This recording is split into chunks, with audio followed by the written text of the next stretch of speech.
Is the MTA turning into the TSA?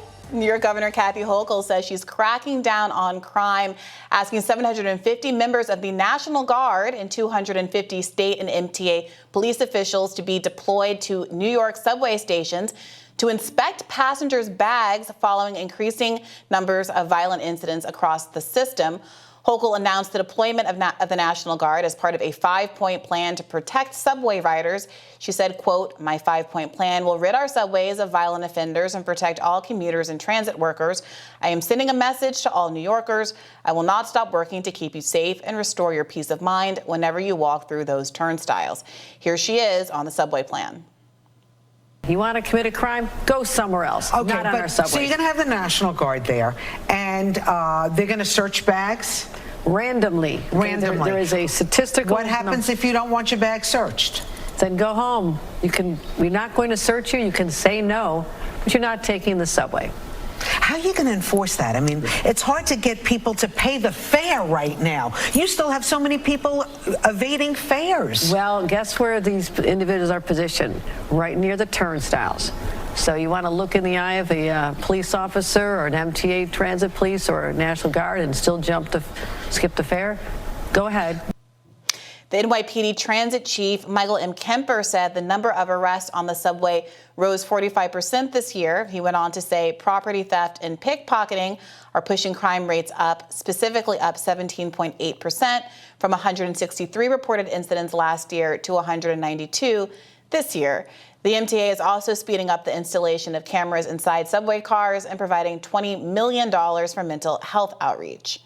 Will this stem crime, or is it just optics? With us now is lawyer and political commentator Laimi Alurin. Welcome back to Rising. Thank you so much for joining us. Now, I have to say this definitely caught me by surprise as someone who has been actually quite critical of Kathy Hochul and her, what I would consider to be soft on crime measures. I'm sure you and Bree disagree, and we'll get into all of that. But she was someone who signed some of these criminal justice reform bills, whether it was the Less is More Act or the Clean Slate Law. She's been generally supportive of reforms to the system.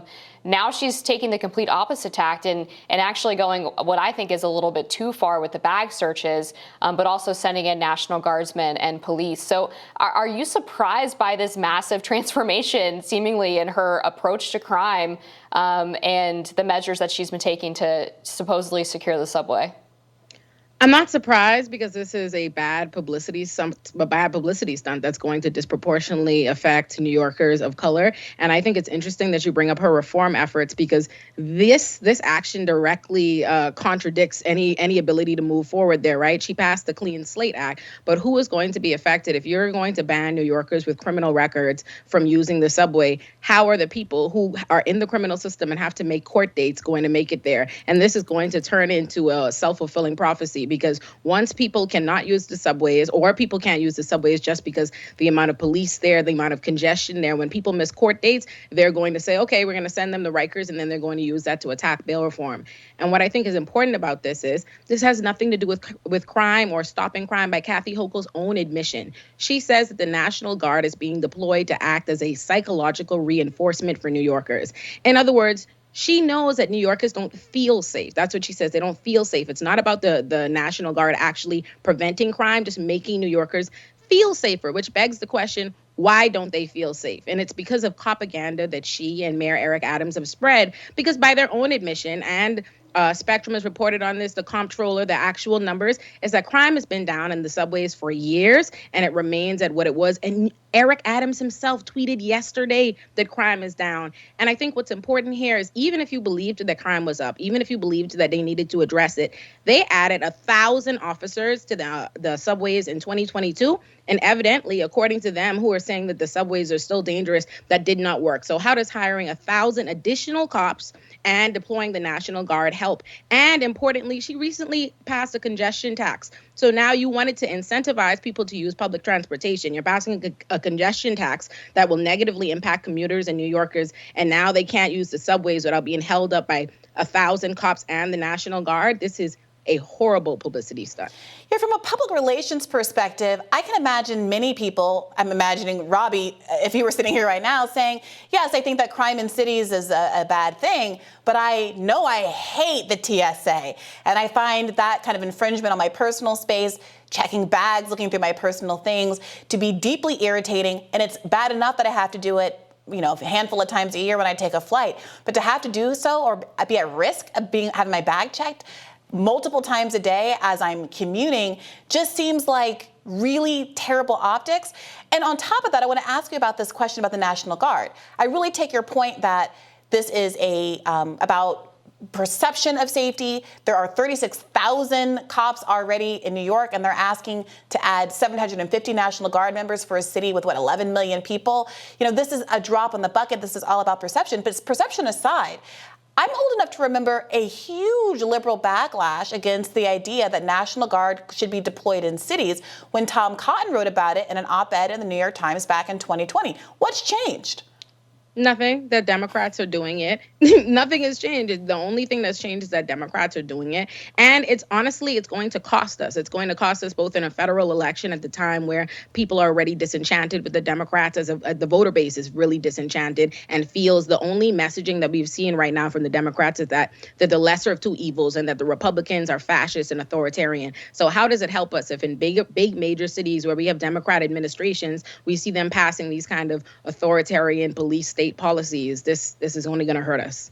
So to Bree's point about the same people who had a lot of problems with the Tom Cotton op-ed now cheering this on, we have a precise example of this. Mara Gay, an editorial board member for the New York Times, had tweeted out that line that all of the New York Times reporters were putting out after the Tom Cotton op-ed was published about how it was putting Black lives in danger. She now has something out just yesterday about how the National Guard might help subway riders feel safer, and supporting Kathy Hochul's decision, which is, again, a fascinating turn on this issue from someone who has previously been quite opposed to precisely this sort of thing.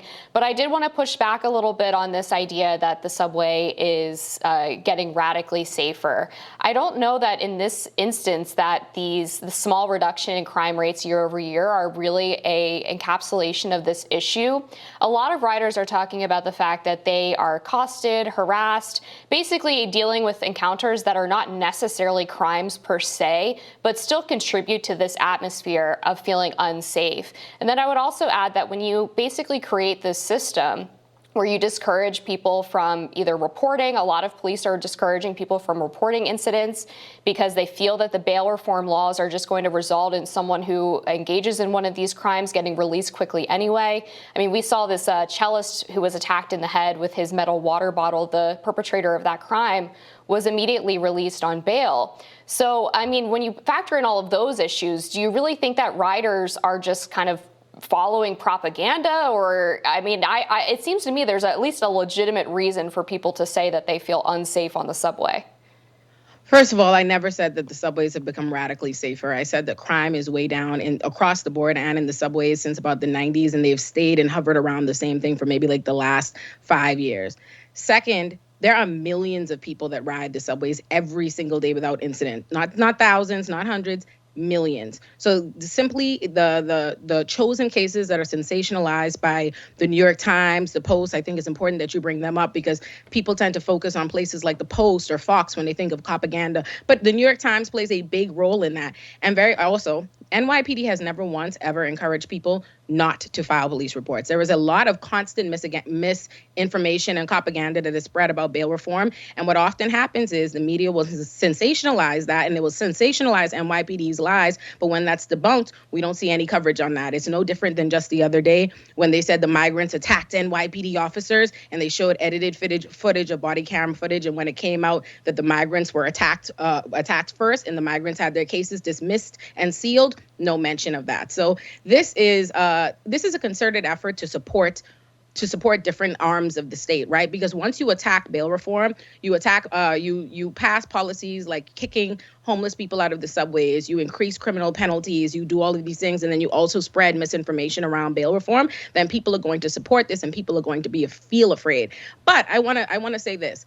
Even if everything that you were saying was true, even if it was true, if crime had skyrocketed, if crime was continuing to skyrocket, who would that be a failure of if not the police? New York has the largest and most expensive police department in the country. We have over 36,000 officers. And like I just said, NYPD has never been defunded. Eric Adams has raised their funds by millions every year, and he's already hired 1,000 new cops. So if crime is in fact up and people do not feel safe, how is continuing to do the same thing going to make them any safer? My issue is not with whether or not there's crime. My issue is what's being done to address it and why we are so keen to do the same failed methods repeatedly. Olayemi Olurin, thank you so much for joining us today.